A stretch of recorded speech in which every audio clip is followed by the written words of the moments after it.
Well, I'd say we have a little oil residue and dust buildup there, and we're looking at a 2011 Subaru Impreza. I'm out here for first visual inspection before I even hook up or look for leaks, but it's a Subaru, so we know it's leaking. We don't even have to doubt that.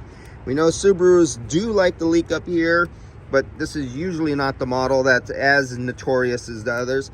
But we do see right down here some dust buildup, some oil, so we know we're going after that. We know the expansion valve is taking an 86 and going out of there and getting replaced. 4 O-rings, 2 on the back side, 2 on the front side. That's getting replaced. The condenser on this Impreza, I don't see signs visually, but I'm going to fill the system up if it is empty anyway and go over the entire line by line, because that's, as you can see, pretty stone beat there. Let's see a little bit forward there.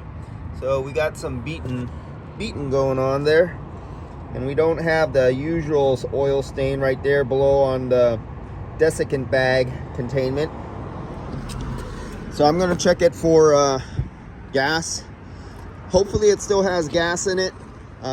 This just had some other service done to it. It's been sitting out here for an hour or two, so you don't move the vehicle from where it was parked, because if there is a very, very small leak on the inside on the evaporator, and it's really small, if you move the vehicle and the fan is on and it flushes fresh air in there, it will flush the refrigerant out of there, and you'll have no chance to find the really small leaks. So I'm going to go turn on my leak detectors, look for a refrigerant leak under the dash, in the vents, up in the case, from the snorkel underneath, from the water drain, which is located out of sight way down there.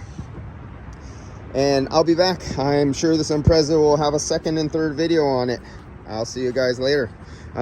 It spins, no problem, and we'll be back.